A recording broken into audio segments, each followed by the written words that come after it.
What's up, peeps? Master Yoshi back at you with another video. Today we are gonna start our 3-star monsters. Our top 10s, 3-star of each element. And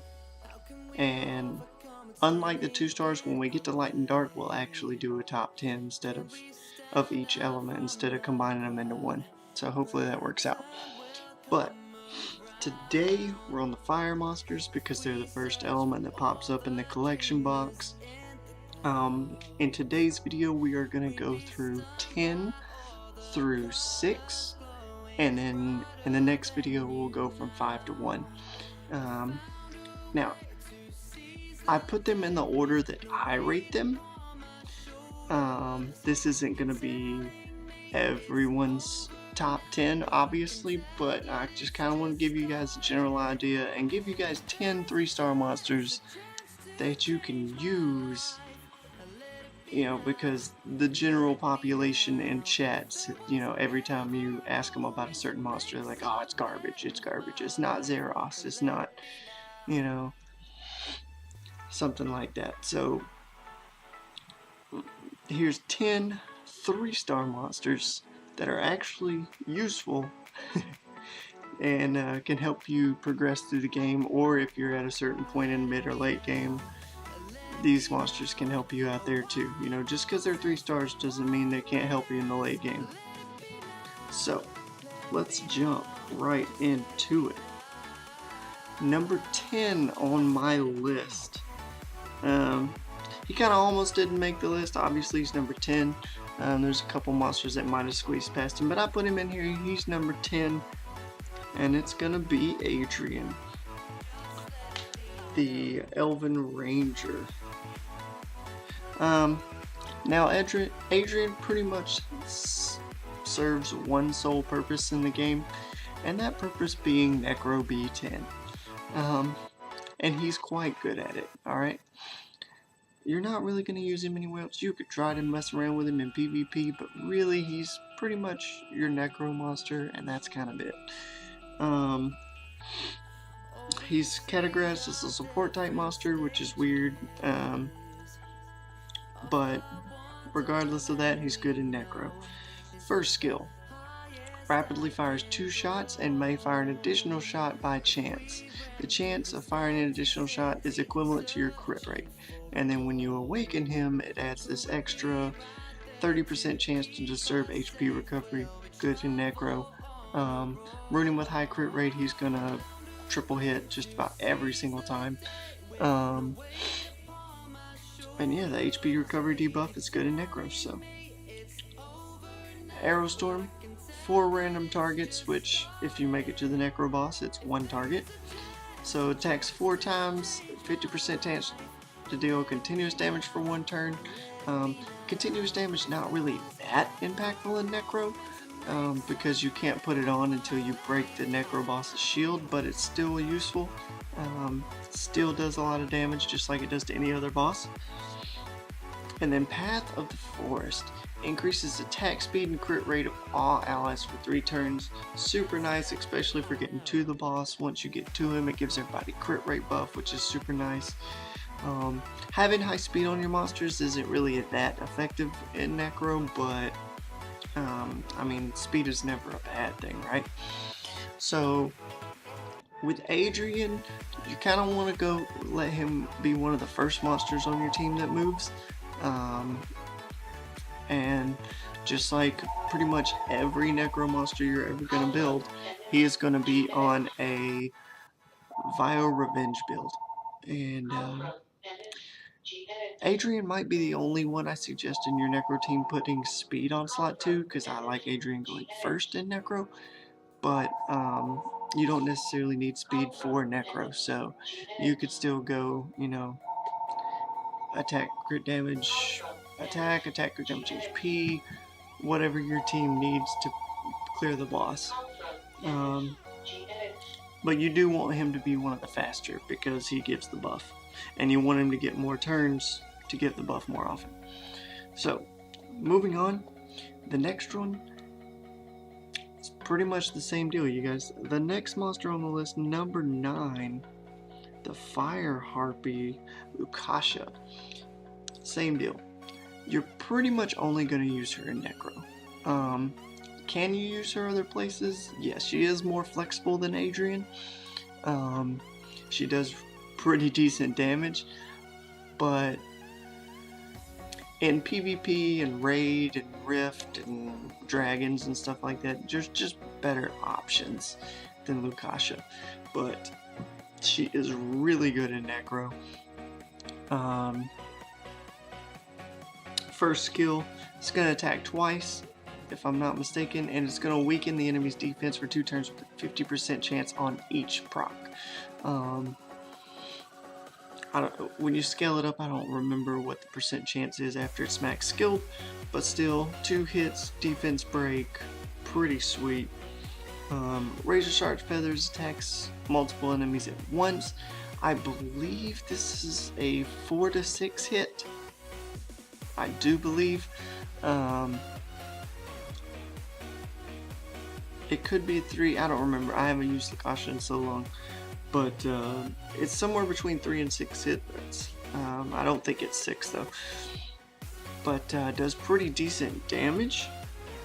And then attacks randomly with Sharp Feathers 6 times and reduces attack bar by 20%.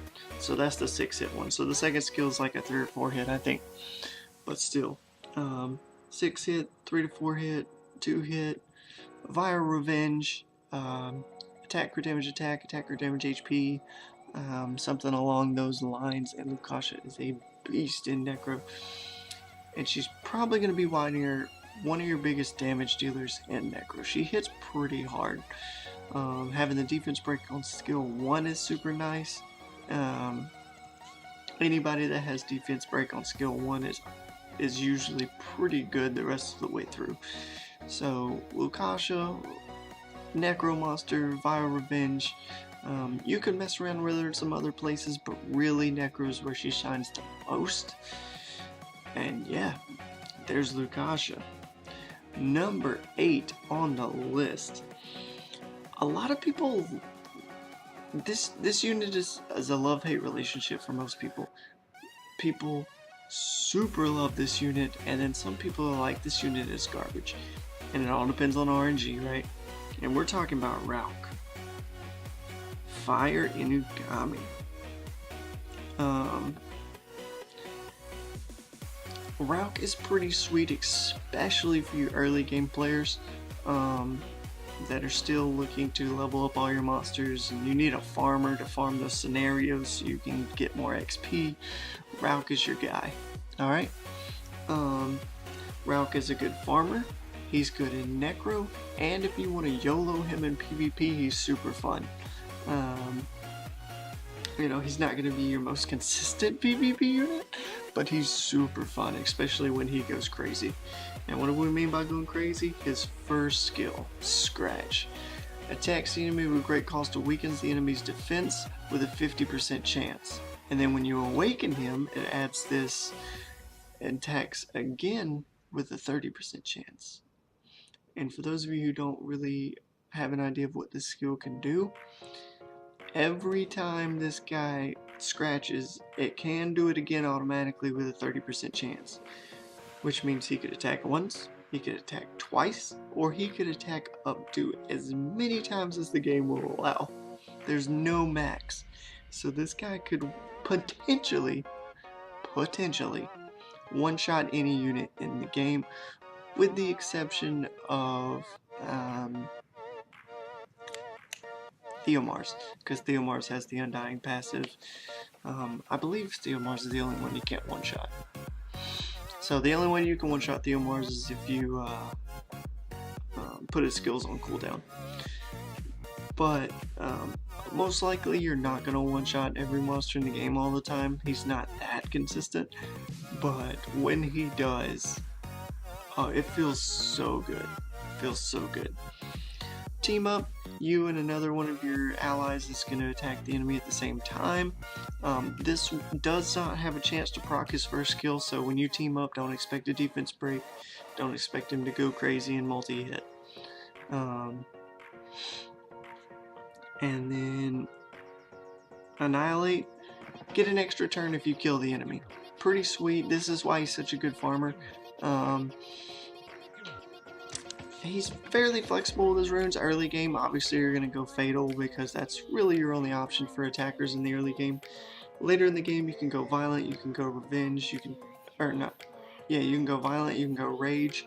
Offsets can be Blade, Revenge, Will, or Destroy. If you're doing a lot more PvP with him, obviously you want Will. But if you're just PvEing with him, you can go Blade, Revenge, or Destroy. Or, not Destroy. Blade or Revenge. Will and Destroy would be your PvP sets. Yeah, pretty sweet unit. You can also use him in Necro. All the Necro monsters made it to the bottom of the top 10. How did that happen? But Welke, super fun unit. Not the most consistent, but really fun. Does really good damage. And that's Welke. So, where we at? Number 7.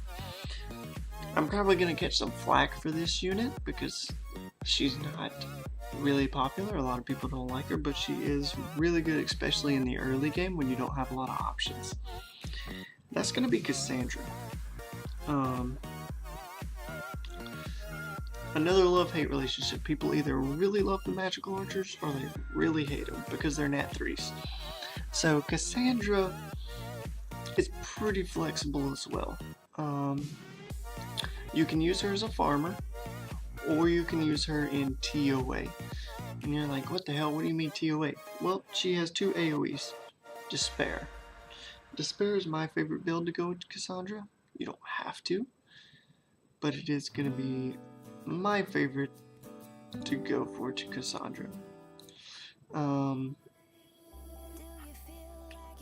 You could also go Fatal or Rage if you're really feeling ballsy, but her multipliers are okay, but they're not good enough to go Rage, I don't think. Fatal would just be for the early game before you get Despair runes. Despair is her best bet. So her first skill does more damage the more debuffs they have on them, and can put a random debuff on the enemy. It's either going to be a defense break, attack break, or sleep, depending on what element they are. So if she has the element advantage, I believe it's a defense break. If she has the element disadvantage, it's going to be a sleep. And if she is element neutral, it will be an attack break. So pretty sweet skill. I believe that's how the debuffs go. AoE attack speed slow, pretty sweet. And then AoE double hit that can inflict continuous damage for 3 turns with each hit. So once again, I really like her on Despair. You're going to want pretty decent accuracy on her because all 3 of her skills do debuffs.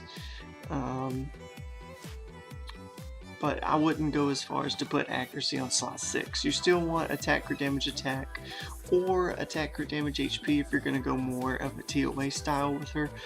But super fun unit anyway. And you know, when you start stacking the debuffs up, her first skill actually does pretty sweet damage. So that is Cassandra. Last one on today's list, number 6, another RNG unit. We really could have put him and Welke right next to each other because it's kind of the same deal. But I did pump him up a little bit higher than Welke. And that's going to be Randy, the bounty hunter. I actually moved this unit around a lot on the list. He was in the top 5 at one point. I just like rearranging the list. He's at number 6. Barely missed the top 5 video. But Randy, leader skill. I think he's the first one we've had so far with a leader skill. No, Cassandra had one. Cassandra buffs attack power of fire units. Randy increases the attack speed of monsters in guild battles by 16%. Pretty sweet. Seeing as how especially you can use him in guild battles, he is effective there. First skill, double hit, 25% chance to ignore defense. Pretty good scaling on this skill too, it can hit pretty hard. Chain fire is another one that that is kind of like Rauk's third skill. 30% chance to attack again with chain fire and just keep spamming chain fire. This one does not have a chance to ignore defense, so it's not his first skill. I know they look exactly the same, but he won't ignore defense with this one. And if their HP is higher, it has a bigger chance to repeat shot with chain fire. So his RNG is a little bit better than Rauk's, which is why I put him higher than Rauk. But he doesn't defense break for himself, so that's kind of a letdown a little bit. But he also buffs himself. Increases the crit rate and defense of all allies for 3 turns. You're going to see a lot of people that don't have Emissetti, they're going to use Randy with their Copper. So it's going to be a Randy Copper Bulldozer instead of Emissetti Copper Bulldozer. Works almost just as well, almost. But Randy's a super sweet unit. You can use him in PvP, that we've already talked about. You can use him in Dragons, and you can use him in Necro. You could probably get away with using him in Rift as well. He has a defense buff and he does a lot of damage, so you could use him in Rift of Worlds. But mainly he's going to be a PvP, and if you want to use him in Dragons, he's pretty sweet there. Ignore defense, multi-hit. You could, I didn't even put that on there, but you can use him in Necro as well. He has multi-hits all around. Defense buff, crit rate buff, ignore defense. Ignore defense is always nice. It always does more damage, obviously. You're going to rune him with either Swift, Fatal, Violent, or Revenge as a 4-set. And then you're going to rune him with Blade, Will, Destroy, or Revenge. It's all up to you on that one. Depends on where you're using him the most. If you don't go Swift build with him, you want him to be fast. So you're going to want speed on slot 2. Because you want him to buff your team before your nukers go. Even though he technically is a nuker. You know, most of the time if you're bringing it in with Copper or Bulldozer or something like that, you're wanting him to buff them before they move. So make sure he's faster than the rest of your team so you can get that defense buff up and you can get that crit rate buff up. But that's it, guys. That is number 10 through 6 on the 3-star fire units. And I told you when they weren't going to be that bad. When you're looking at your skills, you're like, oh, okay. Maybe I can hold off on 5 stars for a little bit. You know, start using these guys I've already summoned, trying to chase lightning. You know, they are 3-star units, guys. I know they're not as amazing as the glamorous 5 stars, but they are usable in all stages of the game. You can use them early, mid, late. I mean, obviously the Necro monsters like Adrian and Lukasha, those are going to be mid-game. But the rest of them you can use throughout the entire game. So don't overlook all these 3 stars you're summoning. Make sure you read through their skills. Know what they're capable of. If you need help, don't be scared to ask. There's lots of people that are not scared to help new players. You can come into my Twitch. There's streamers all over Twitch that usually don't mind helping out. So that's going to be it for today. When we come back, we'll do number 5 through 1. You guys enjoy the rest of your day, and we'll see you guys in the next video. Peace out, peeps.